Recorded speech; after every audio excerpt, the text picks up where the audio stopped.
Ceci est un livre audio autogénéré par Google. Première partie. De l'automobilité aux altermobilités, la dimension politique de la mobilité. Chapitre 1. La UTOMOBILITE sur l'agenda politique des ELUSPERIURBAINS. Quelle politique de DEPLACEMENTS pour quels projets territoriaux? Marianne THEBERT.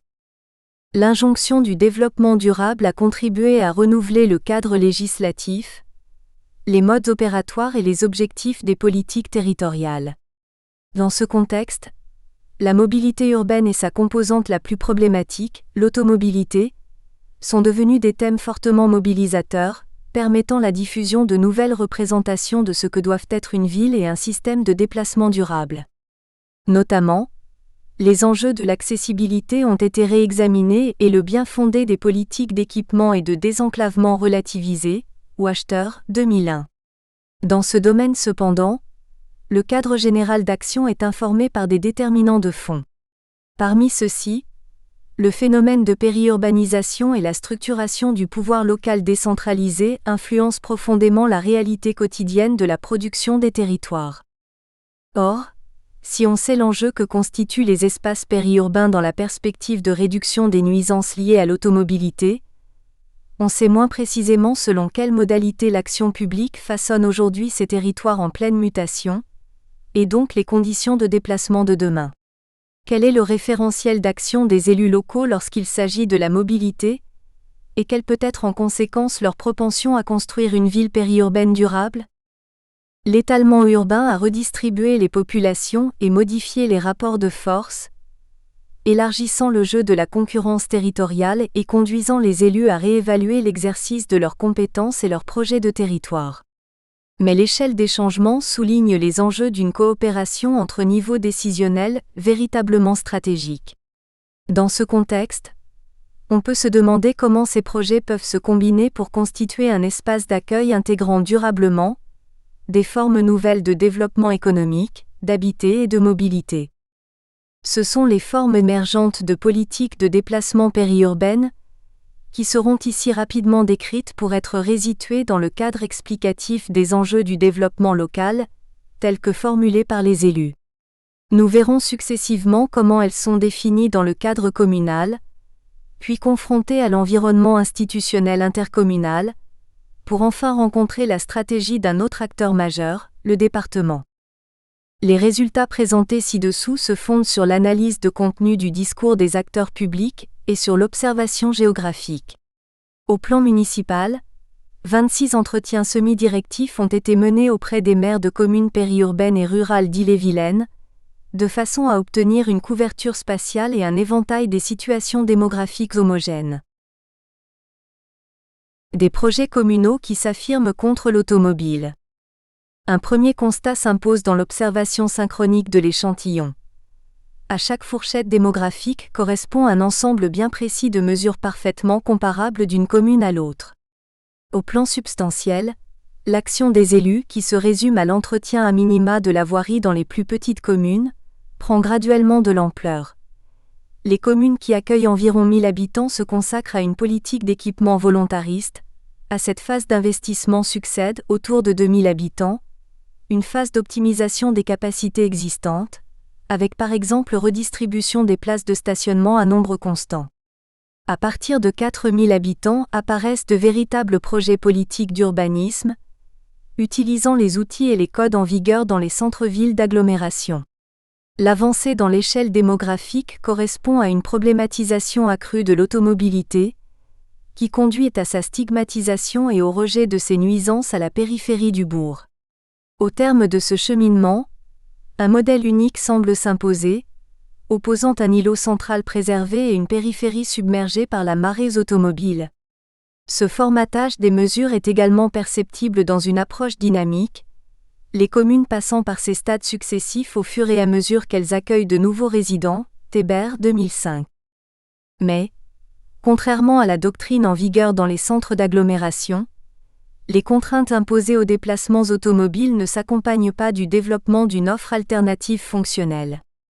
Dans le cheminement décrit, développer les modes collectifs et ou doux, principalement vélo et marche à pied, de déplacement est un enjeu très secondaire. La priorité est à la constitution d'une centralité et d'un espace public qui signale son existence. Par exemple, c'est pour leur fonction morphologique structurante que cheminements piétonniers, dans le bourg, et chemins ruraux, en campagne, font l'objet d'investissements, bien avant que leur fréquentation effective soit réellement un objectif. Instrumentalisée, la gestion de la mobilité est ainsi au service d'un projet d'organisation spatiale dont l'objectif premier est d'affirmer le lieu communal. Le réflexe de centralité, Michel, 1999, est sensible dès les premières velléités d'organisation matérielle du tissu. C'est dans cette optique qu'il faut comprendre l'évolution des approches de l'automobilité. Dans un premier temps, les équipes municipales recherchent la convergence des flux, dont la fonction est de nourrir la centralité naissante, et déploient un réseau viaire radial qui connaîtra rapidement une relative congestion. L'organisation du tissu obéit à cette logique de polarisation. Il est envisagé de concentrer les rares commerces autour de la mairie. Les nouveaux arrivants sont regroupés dans des lotissements contigus au bourg afin de le renflouer et desservis par des voies en impasse pour contraindre les automobilistes à passer par le centre. Dans un second temps, l'affirmation de la centralité passe au contraire par la résistance aux flux dorénavant perçus comme déstructurants. Les contournements deviennent alors une priorité dans la constitution du réseau viaire, tandis que la nappe des lotissements, désormais considérée comme un ensemble au fonctionnement autonome, étouffe le centre au lieu d'être partie intégrante de son développement. L'étape suivante consistera à matérialiser l'existence de la petite cité politique, en générant du lien social par une action sur les déplacements. Le contournement a évincé le trafic de transit, mais c'est désormais la circulation interne des résidents qui doit être pacifiée, et par la couture physique des lotissements au reste du tissu, réalisation de voies traversantes contre la volonté des résidents. Les communes construisent et traitent donc le problème des déplacements selon un itinéraire qui fait peu de place à l'originalité. Cependant, l'approche dynamique fait apparaître de légers décalages entre les parcours communaux, dans la chronologie ou dans les termes des débats. Ces variations autour d'un thème commun rappellent que la gestion des déplacements ne relève pas de la réponse mécanique à un problème objectivable. Plus de résidents, plus de véhicules en circulation, mais de l'élaboration de stratégies visant l'insertion dans le système de territoire élargi par la mobilité. Deux profils communaux peu durables pris isolément.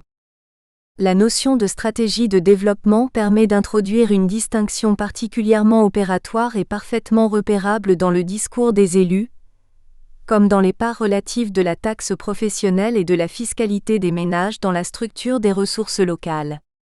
Cette distinction oppose les communes ayant des ambitions économiques à celles se consacrant à la croissance démographique. Le traitement de la mobilité diffère alors, moins dans la nature des mesures que dans leur impact. Les communes orientées vers le résidentiel développent plus rapidement une gestion restrictive des déplacements, privilégiant la marche à pied, le cadre de vie et à terme, une densité mieux maîtrisée dans le centre. Politique de trafic calming, travail sur l'espace public et l'habitat. Cette évolution est peu accessible aux communes que la présence d'activités contraint à une gestion plus fonctionnelle de la mobilité et de la densité. Dans les deux cas, le modèle évoqué finit par s'imposer mais avec une différence de taille. La gestion des nuisances dans les communes résidentielles est circonscrite à la partie centrale, tandis que la liaison avec les zones de mitage est assurée par l'automobile, mais, situées à proximité d'axes radiaux en pleine modernisation tout en refusant que ceux-ci passent sur leur territoire, ces communes attirent massivement des populations plus aisées que la moyenne départementale. Les pôles, hérités d'une organisation spatiale antérieure au phénomène de métropolisation et de périurbanisation et souvent en déclin, mettent à leur tour une politique centrale plutôt anti-mobilité, et reportent leur investissement dans l'économique sur leur périphérie qu'ils équipent d'infrastructures viaires lourdes tout en y étalant également des lotissements dès que la demande le permet. Partiellement sacrifiés, les exigences de la fonctionnalité ne permettent cependant pas une réhabilitation suffisante de ces espaces pour les rendre véritablement attractifs. Dans ces communes se localisent des populations moins favorisées, attirées par les possibilités d'économie d'une démotorisation partielle. S'il y a là récréation de zones privilégiant la proximité, ersatz du modèle de la ville à portée de main, le risque est que cette proximité ne devienne synonyme d'accroissement des nuisances et de dysfonctionnement de la densité, ce qui compromettrait à terme leur offre de commerce et services. Ces processus de valorisation-dévalorisation des espaces périurbains reconduisent à l'échelle des sous-secteurs de l'aire urbaine les problèmes que connaissent les agglomérations: partage des charges de centralité, accès aux pôles depuis des zones résidentielles sous-équipées. Seule une intégration intercommunale poussée permet l'émergence d'une certaine cohésion territoriale et de politiques alternatives à l'automobilité. Coopération intercommunale et émergence de politiques d'altermobilité. Dans certaines communautés de communes, les deux profils parviennent en effet à concilier leurs intérêts et leurs projets territoriaux respectifs, répartissant rôle et financement entre un centre actif, souvent chef-lieu de canton, et une couronne périphérique de communes qui se consacrent au résidentiel. Au pôle, qui en assument le fonctionnement, sont concentrés les services publics mais aussi les zones d'activité communautaire, c'est-à-dire une bonne partie des investissements. En contrepartie, les communes périphériques reçoivent des aides pour leur politique d'habitat, quelques services culturels itinérants et surtout la possibilité d'accéder au pôle. En effet, ce compromis est un préalable à la mise en œuvre d'une desserte de proximité par taxi, transport à la demande, ou par car décrivant une boucle intracommunautaire, en convention avec le département. L'implication politique dans ce domaine ne peut exister hors de cet ajustement des intérêts centre-périphérie. Cette politique ressort partiellement du développement durable. S'il apparaît économiquement raisonnable de laisser les actifs utiliser leur voiture, il est socialement primordial de permettre aux personnes exclues du système automobile de s'ancrer dans un territoire certes restreint mais qui peut s'apparenter à un bassin de vie. Reste la dimension plus fondamentale d'un aménagement, qui ne rend pas incontournable l'usage systématique de l'automobile. Ici, tout reste à faire car la maîtrise du lien entre urbanisation et réseau viaire à l'échelle intercommunale n'est pas à l'ordre du jour. Au contraire, le compromis territorial évoqué suppose l'adhésion des élus à une forme d'intercommunalité relativement intégrée, c'est-à-dire acceptant le partage des rôles et la redistribution a posteriori des bénéfices générés par des investissements focalisés sur l'économique et le pôle.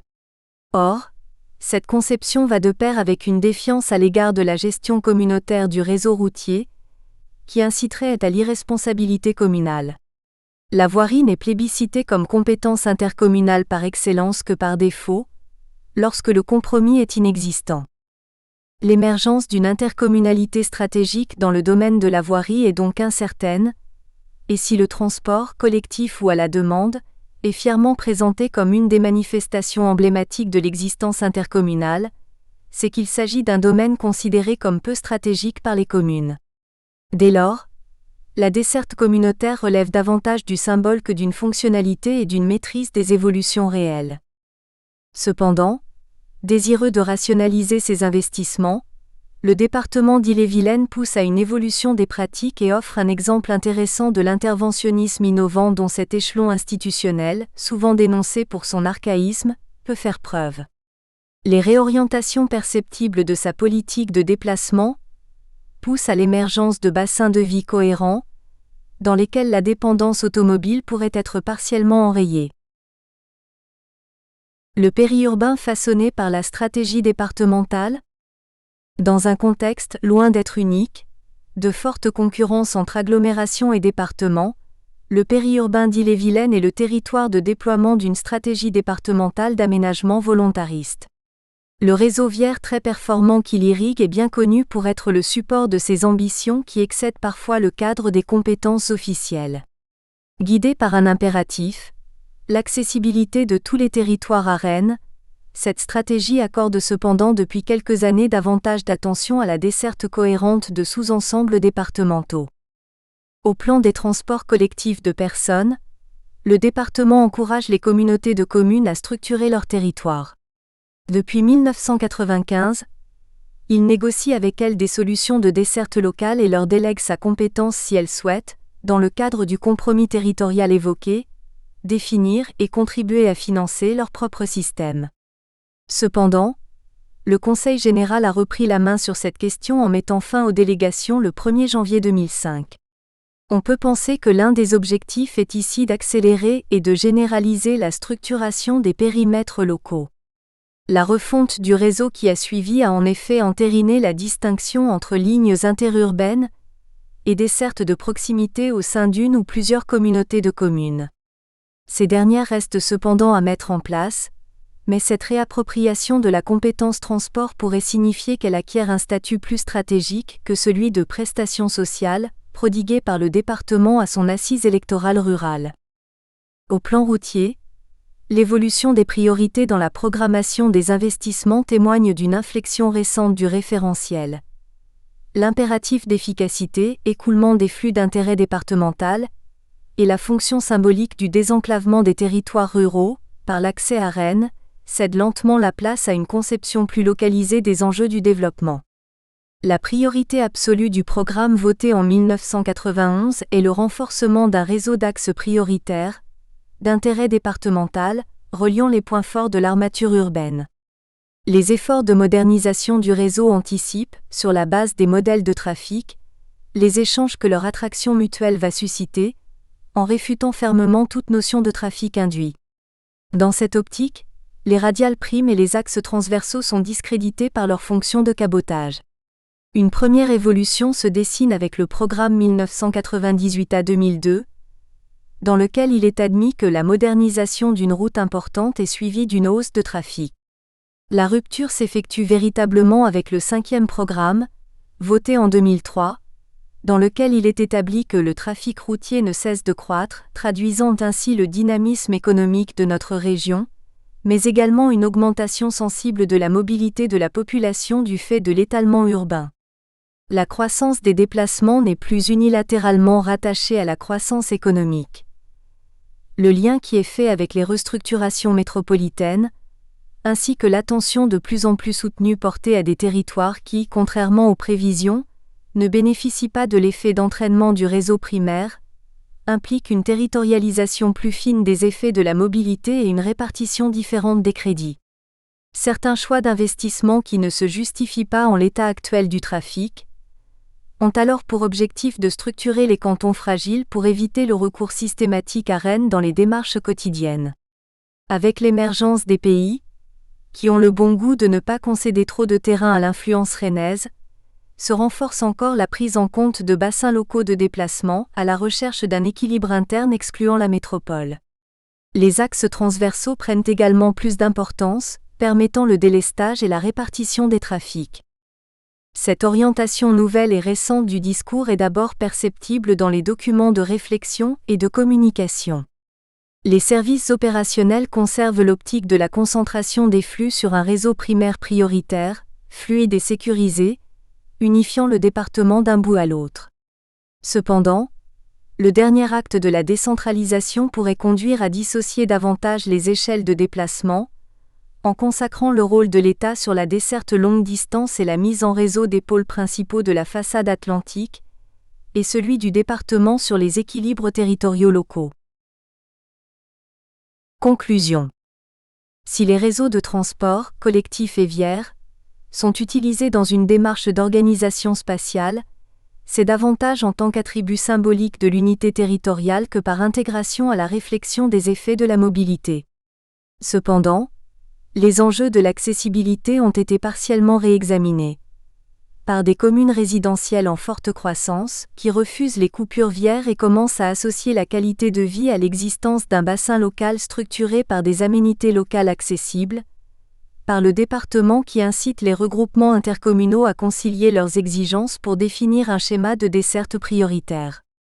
Dès lors, le principe de non-interventionnisme dans la gestion communale est relativisé et on peut supposer que se créent des passerelles entre politique d'équipement viaire et projet intercommunal de territoire, permettant une prise en compte des effets localisés de l'infrastructure, en termes d'impact sur les tissus traversés mais aussi à l'échelle d'ensembles territoriaux plus larges et structurés. REFERENCES bibliographique. Coutaro, DIJPUYG, Foles, 2002, La pauvreté périurbaine. dépendance locale ou dépendance automobile, espace et société numéro 108 à 109, pp 155 à 176. Galessé, Orfeuille JP, 1998, dis-moi où tu habites, je te dirai comment tu te déplaces, Inde Pumin et Monsieur F. Mattei, SD, Données urbaines 2, Paris, Anthropos, pp 157 à 164. Michel H., 1999, Intercommunalité et gouvernements locaux. L'exemple des départements de l'ouest de la France, Paris, L'Harmattan, 312 pages. THEBERT Monsieur, 2005, Logique de l'action publique dans le périurbain rennais. Les élus face à la mobilité, thèse de doctorat en géographie sous la direction de Gabriel Dupuis, Université de Paris 1, non publié, 488 pages. Wachter S. 2001, Les mutations de l'accessibilité, risques et chances pour les politiques d'aménagement, note du Centre de prospective et de veille scientifique, Paris, METL numéro 15, 23 pages. Chapitre 2. La construction de l'action publique dans des projets d'AMENAGEMENT en faveur de la MOBILITE douce. Contexte, outils et PROCEDURES à Genève et à Crans-Montana. Malika Wyss. Une réflexion et une action renouvelée se font jour depuis quelques années en matière de politique des transports en raison des enjeux que pose, de façon de plus en plus prégnante, le recours massif à la mobilité motorisée individuelle. Inspiré en cela par les principes du développement durable, en Suisse et ailleurs dans le monde occidental, les pouvoirs publics tentent d'infléchir cette forme de mobilité d'une conception qui, jusque dans les années 1980, en a fait un facteur de progrès et de bien-être à une conception qui pointe, à partir des années 1990, les externalités environnementales négatives qu'elle génère, Boya, Pini, 2005. Celles-ci sont en effet de plus en plus mises en cause tant au niveau local, pollution atmosphérique et sonore, stress, insécurité, embouteillage, difficultés de stationnement, consommation d'espace, etc., qu'au niveau global.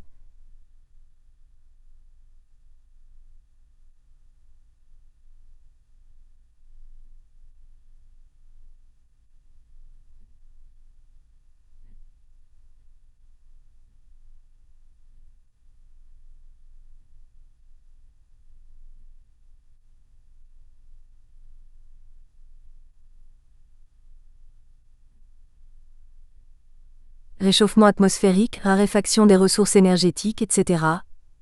Dron 2003, Ziliovic 2003.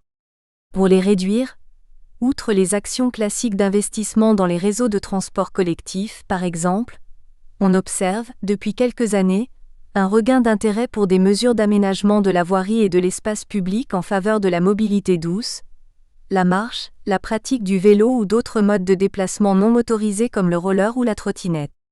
La revalorisation de cette forme de mobilité dans le cadre des déplacements de travail et de loisirs trouve sa pertinence dans les nombreux avantages qu'on lui accorde. Gratuité, pas de nuisance sur l'environnement, économie d'énergie et d'espace, réappropriation de l'espace public par les catégories fragiles de la population, santé, etc. Papon 2002, Collectif 2006. De façon plus concrète, de nombreuses initiatives sont déployées dans les villes européennes, notamment par des mesures d'aménagement en faveur de la mobilité piétonne, Valar, Wagenaar, 2003. En Suisse, en matière de transport, l'approche s'inscrit dans la stratégie globale du pays en matière de protection de l'environnement, laquelle inclut la promotion de la mobilité douce. Mais c'est au niveau local, conformément au principe de subsidiarité active, que les pouvoirs publics tentent de construire des initiatives et des projets allant dans ce sens. Toutefois, ici et ailleurs, la mise en place de ces initiatives et projets se heurte assez souvent à des résistances politiques et ou à des conflits d'usage de l'espace public. En effet, passer d'un paradigme de l'aménagement du territoire centré sur la place primordiale faite au trafic motorisé individuel, à un autre qui tente de rééquilibrer le partage de l'espace public et de la voirie en faveur de la mobilité douce est un processus complexe. Car il s'agit de produire une action efficace, matériellement par la réorganisation de l'affectation des rues et des places, et symboliquement, en réhabilitant une culture des déplacements non motorisés. À propos de la mobilité piétonne en particulier, de simples transformations d'infrastructures ne suffisent pas à redonner l'envie de marcher. Il faut des incitations à un redéploiement de l'imaginaire entraînant de nouvelles pratiques et de nouveaux usages. Lavadino, Winkin 2006/37. Pour cela, les pouvoirs publics ont recours de plus en plus souvent tant à des outils traditionnels législatifs et réglementaires qu'à des instruments nouveaux, en particulier communicationnels et informatifs, l'ACUM, le Galès 2005. Ces nouveaux instruments ne servent en outre pas seulement à informer, sensibiliser ou éduquer. Ils s'intègrent plus généralement dans une logique communicationnelle, elle-même faisant partie d'un nouvel espace de procédures de régulation politique, partenariale et participative. En effet, les choix politiques en matière de mode de déplacement impliquent la coprésence de nombreux domaines de l'action publique, de niveaux politico-administratifs et d'acteurs tant publics que privés. Aussi, le défi pour les pouvoirs publics est-il d'arriver, d'une part, à transcender les divisions structurelles qui marquent leur mode traditionnel d'action et d'autre part, à faire cohabiter plus équitablement les intérêts souvent contradictoires des différents usagers de l'espace public. Cela passe nécessairement non seulement par des innovations techniques et institutionnelles mais aussi procédurales, impliquant des arbitrages et des coopérations multiniveaux, multisectorielles et multi-acteurs, Jouve 2003, Godin 2004. Partant de ces constats préliminaires, dans cet article, nous proposons de rendre compte de la manière dont l'action publique se traduit dans des projets d'aménagement en faveur de la mobilité douce. Nous verrons en particulier comme, dans deux contextes physiques et institutionnels différents, en l'occurrence à Genève et dans la région alpine de Crans-Montana, ont été élaborés deux projets spécifiques mais conçus à partir d'une problématique initiale similaire, les effets non désirés de la mobilité individuelle motorisée. La structure de cet article consiste en une grille de lecture principalement descriptive permettant, d'une part de situer ces deux projets dans leur contexte et d'autre part, de mettre en évidence les éléments clés, d'ordre institutionnel et procédural, qui ont caractérisé leur mise en place. La méthode d'étude de ces deux cas, qui font l'objet d'une recherche plus large actuellement en cours, repose sur une analyse des documents relatifs au projet en question, documents produits par les porteurs du projet, procès-verbaux de réunions des groupes de travail ou de séances de conseil municipal, sites internet, comptes rendus d'études, rapports annuels, articles de presse, etc., et sur un certain nombre d'entretiens semi-directifs réalisés auprès des acteurs impliqués ou concernés par ces projets. Cet article se fondera essentiellement sur les résultats de l'analyse de documents, et subsidiairement sur les éléments d'information factuelle complémentaires récoltés lors des premiers entretiens avec les acteurs porteurs de ces projets. La ville de Genève et la station de Crans-Montana. Des contextes différents, une problématique initiale proche. La ville de Genève, connue mondialement pour son statut de ville d'accueil de très nombreuses organisations internationales, constitue, avec ses 185 000 habitants, la commune la plus importante du canton de Genève, lequel compte environ 440 000 habitants. Géographiquement, elle forme un espace intégré dans une agglomération transfrontalière entre le canton de Vaud et les départements français de l'Ain et de Haute-Savoie. Comme conséquence de cette situation spécifique, mais aussi d'un fort dynamisme économique, Genève accueille au quotidien, outre de nombreux touristes, des milliers de travailleurs habitant en dehors de ses frontières. Les places de travail disponibles dépassant en effet de 47,5% le nombre d'actifs résidant en ville. En 2005, on y dénombrait près de 25 000 pendulaires résidant dans le canton de Vaud et près de 49 000 travailleurs frontaliers de la France voisine. Cette importante population de transit et l'augmentation régulière de la population résidente génèrent parallèlement une importante circulation au centre-ville. La situation actuelle de la ville de Genève est bien évidemment le fruit de l'histoire ancienne et plus récente de son développement. Parmi les éléments majeurs qui ont contribué à la façonner et qui constituent encore aujourd'hui la pierre d'achoppement des politiques publiques en matière d'aménagement du territoire, on trouve l'expansion de l'usage de l'automobile depuis le milieu des années 50. Les politiques d'aménagement du territoire ont alors été largement influencées par cette expansion. En particulier, dans les années 1950 et 1960, afin d'agrandir ou de construire des rues, on a non seulement procédé à la destruction massive du réseau de tramway existant mais aussi à la démolition de bâtiments anciens, bâtiments qu'on n'oserait pas toucher aujourd'hui, c'est vous montrer la mentalité de l'époque. On façonnait la ville en tenant compte de ce dieu voiture qui venait. Alors maintenant, forcément, on est à 180 degrés. Entretien avec un magistrat de la ville de Genève, décembre 2006. Les conséquences sont que Genève est une ville congestionnée toute l'année, bruyante et polluée. Quant à la station touristique de Crans-Montana, connue pour la pratique du ski et du golf, elle est située à cheval sur les 6 communes du Haut-Plateau valaisan.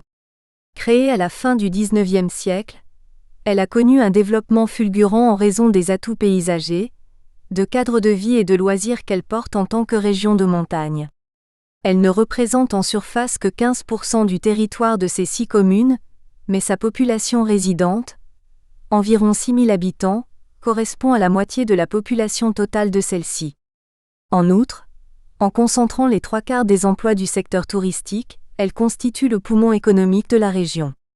L'essor et la vitalité de ce secteur sont bien évidemment fortement souhaités dans ce contexte.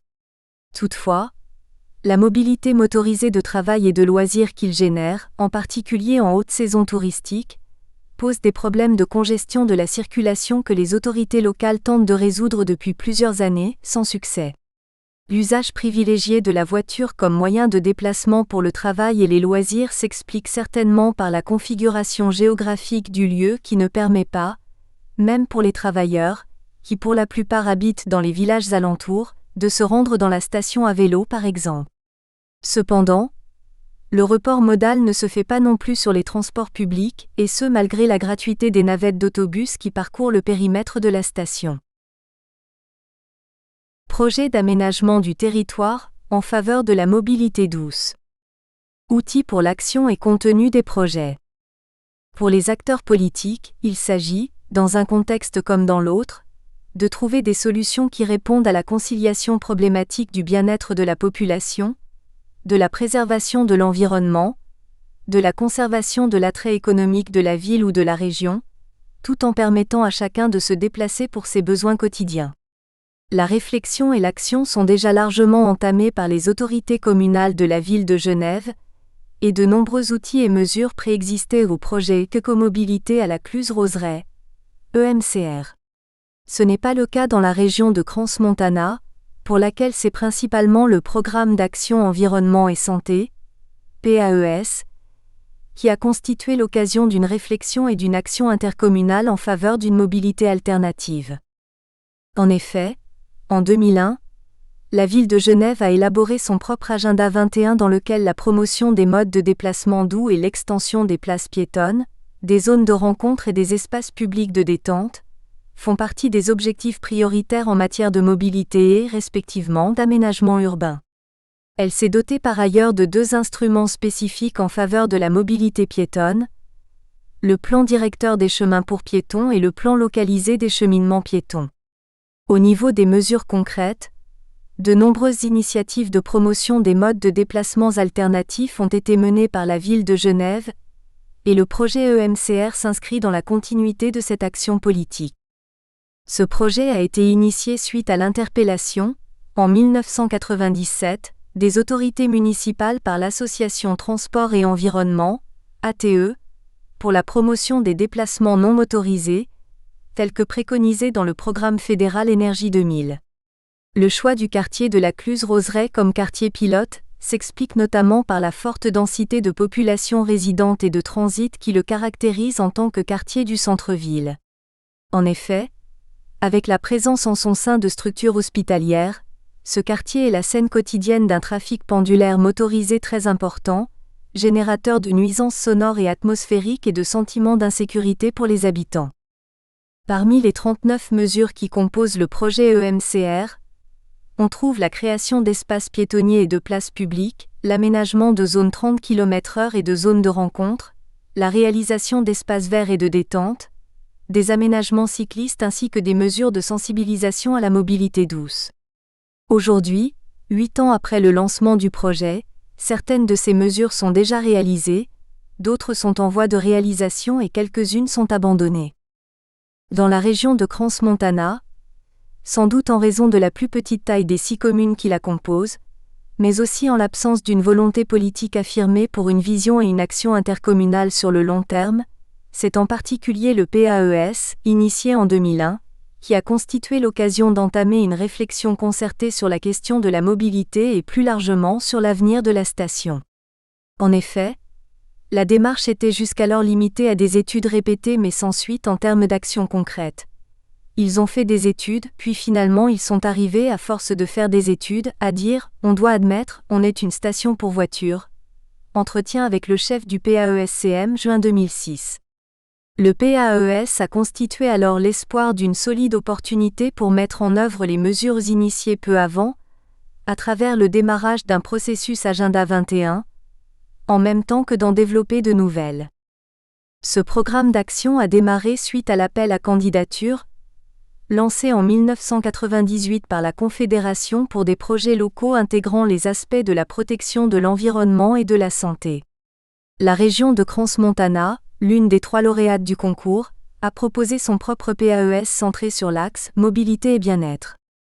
Parmi les 15 mesures du programme, Mobilité pour tous constitue la mesure phare du projet, comportant 2 instruments, le plan sectoriel de la mobilité et le plan directeur intercommunal ainsi que des premières mesures concrètes comme la réalisation de zones de rencontre au centre de Crans et de Montana.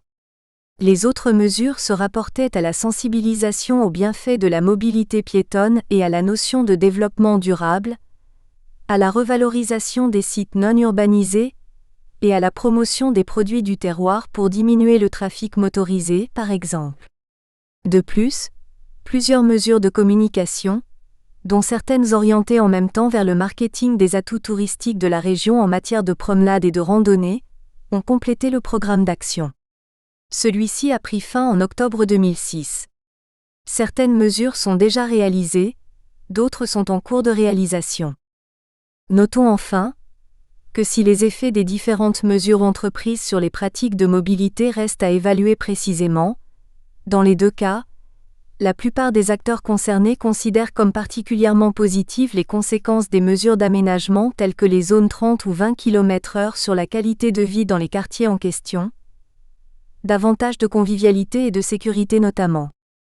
Éléments significatifs des procédures d'élaboration des projets. Les procédures d'élaboration des projets à Genève et à Crans-Montana se ressemblent sur certains points, mais en même temps, elles restent marquées par certaines spécificités. Premièrement, à Genève, la collaboration entre acteurs publics s'est faite principalement, d'une part entre les services du département communal en charge du dossier et d'autre part entre celui-ci et l'administration cantonale, l'Office cantonal de la mobilité en l'occurrence. Si dans l'organisation de l'exécutif communal, la collaboration intersectorielle est instituée comme une pratique allant de soi depuis plusieurs années, en revanche, un conflit de partage des compétences est apparu entre la ville et le canton de Genève lors de la mise en place des zones 30 km/h prévues dans le projet. La ville est en effet chargée de l'aménagement du domaine public, alors que la gestion de la circulation revient au canton. Aussi, pour être en conformité avec l'ordonnance fédérale en la matière, les autorités cantonales ont-elles décidé de supprimer tous les passages piétons dans ces zones 30 km/h. Ce qui n'a pas été du goût des habitants du quartier, lesquels craignant pour la sécurité de leurs enfants sur le chemin de l'école, ont vivement réagi à cette mesure. Finalement, après la pression exercée sur les autorités cantonales et communales et les négociations que celles-ci ont entreprises sur les marges d'interprétation de la règle fédérale, un compromis a été trouvé et certains passages pour piétons ont été réaménagés. À Crans-Montana, c'est la collaboration entre les 6 communes et entre celles-ci et la Confédération qui ont constitué la clé de voûte des interactions entre institutions publiques. Les communes du Haut-Plateau se sont en effet engagées politiquement et financièrement dans le projet, en tant que maîtres d'œuvre du PAES. Et leur action concertée était une condition nécessaire à la réussite du projet. Quant à la Confédération, elle a assuré un soutien technique et financier, à hauteur de 50%, au projet, ce qui explique sa forte implication aux côtés des acteurs locaux tout au long de la phase d'élaboration de celui-ci. Deuxièmement, tant à Genève qu'à Crans-Montana, des démarches participatives associant information, concertation et implication de la société civile ont été mises en place dans une logique de coproduction des projets. Dans les 2 cas, Les mesures d'information, de communication et de sensibilisation ont constitué une part importante des mesures mises en place et ont sollicité des canaux et des supports riches et variés. Par ailleurs, pour l'élaboration du programme de mesures, la ville de Genève, en tant que responsable opérationnel du projet, a mis en place un groupe de travail dans lequel étaient représentés des administrateurs et des techniciens des services de la mobilité et de l'aménagement urbain, l'ATE et des représentants de la population du quartier, parents d'élèves, représentants de la maison de quartier Plein Palais, groupe d'habitants. À Crans-Montana, la responsabilité opérationnelle du projet a été confiée à l'Association suisse pour le service aux régions et aux communes, CEREC, laquelle a adopté une démarche participative dès le début du processus de construction du programme d'action.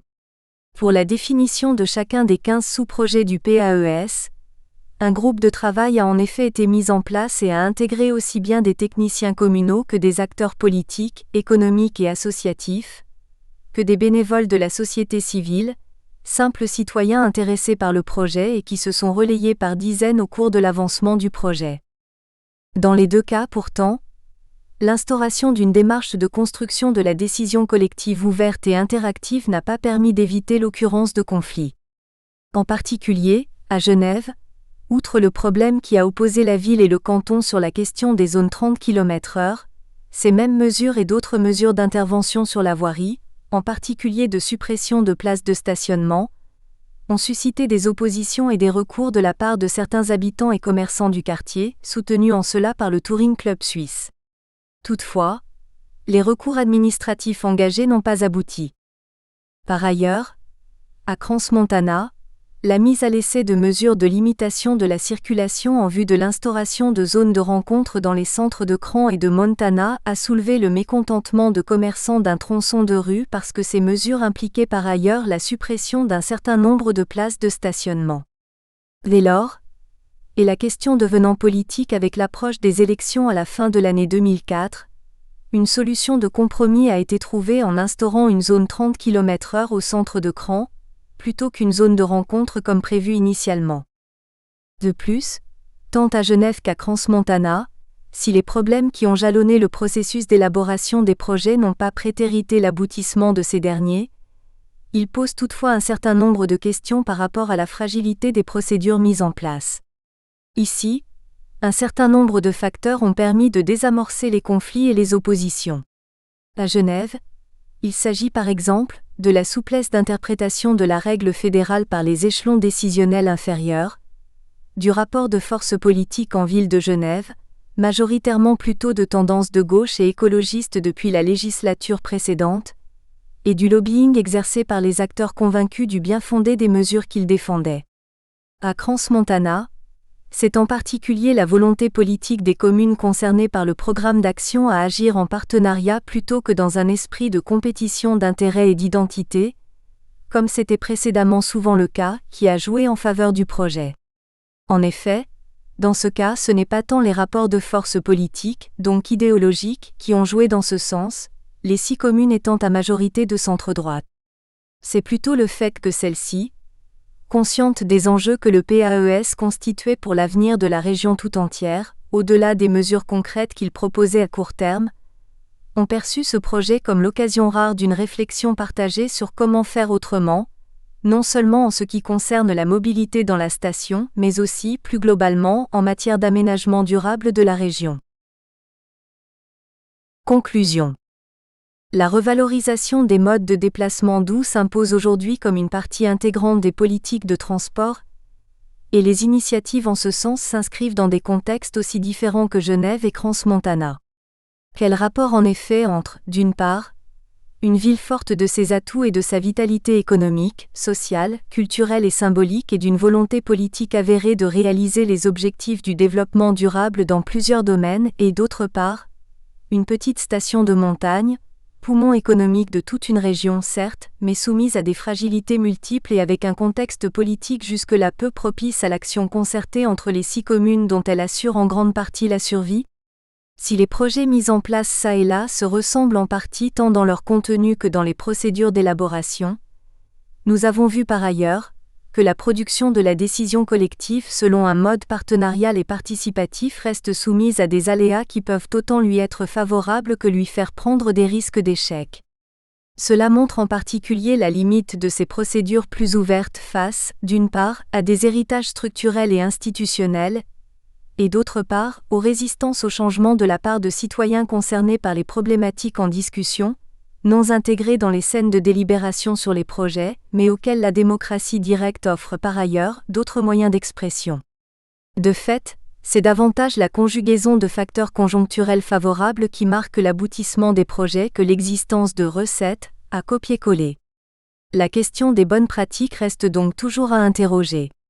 Finalement, le bénéfice global de ces projets n'est peut-être pas tant dans les mesures concrètes réalisées en faveur de la mobilité douce, mais peut-être davantage dans les réflexions que les questions conflictuelles auront suscitées pour l'avenir. REFERENCES bibliographique. Wayapé, Pinigé 2005, De la mobilité à la mobilité durable, politique de transport en milieu urbain, Inadacunia et al., SD, Enjeux du développement urbain durable. Transformations urbaines, gestion des ressources et gouvernance, Lausanne, PPUR, pp. 77 à 102. Collectif, 2006, Splendeur et misère des différents moyens de déplacement en ville, La Revue durable, numéro 18, décembre-janvier, pp. 38 à 39. Drondé, 2003, Transport, développement durable et dynamique urbaine, Inadacunia et Girug SD, Développement durable et aménagement du territoire, Lausanne, PPUR, pp. 249 à 261. Gaudin JP 2004, Vers un État régulateur? Sciences humaines Mars, pp. 40 à 43. Jouve BSD, 2003, Les politiques de déplacement en Europe. L'innovation en question dans 5 villes européennes, Paris, l'Harmattan. Lacumpe, Le Galpé, 2005, Gouverné par les instruments, Paris, Presse de Sciences Po. LAVADINHOS, WINKINY, 2006, Pas à pas le marcheur peut reconquérir l'espace urbain, La Revue durable, numéro 18, décembre-janvier, pp. 36 à 37. Papon F, 2002, La marche et le vélo, quels bilans économiques pour l'individu et la collectivité? Transport numéro 412, 413, 414, mars-avril. SZYLIOWICZJS, 2003, Prise de décision transport intermodal et mobilité durable, vers un nouveau paradigme, Revue internationale des sciences sociales numéro 176 juin, pp. 207 à 220. Valar JP, WAGENAARD, 2003, Politique de déplacement favorisant la marche à pied en ville. Action de villes européennes. État de l'art 2002 à 2003, Franche-Comté, ADEME, en ligne, http://www.energie-site.org/img-pdf/eda-marche.pdf. Chapitre 3. Les EPREUVES de CONCRETISATION de l'ALTERMOSILITE. L'exemple du plan de DEPLACEMENT urbain de la ville de Tours, France. Marc Dumont. La plupart des villes européennes ont engagé ces 20 dernières années de vastes opérations de requalification des espaces publics et de réorganisation des systèmes de déplacement, visant à produire une nouvelle qualité urbaine, à transformer le cadre de vie. Au cœur de ces pratiques urbanistiques se situe un modèle majeur. La ville apaisée, Dumont 2006. Une nouvelle conception de la ville qui traduit un souci croissant de prise en considération par les institutions publiques de la qualité urbaine comme une question globale dépassant le cadre de politiques sectorielles ciblées exclusivement soit sur les transports et déplacements, soit sur l'environnement ou encore sur le traitement esthétique de l'espace urbain. Ce modèle apparaît de plus en plus net notamment dans les discours diffusés dans le cadre des aménagements, ou à l'occasion de ces moments politiques locaux forts que représentent les élections. Parallèlement à cette évolution et face à des coûts financiers et temporels croissants liés à l'usage de l'automobile, les mobilités douces, marche à pied et vélo, ont été l'objet d'investissements. Nous espérons que vous avez apprécié cet aperçu. Pour continuer à écouter ce livre audio sur Google Play Livres, utilisez le lien dans la description de la vidéo.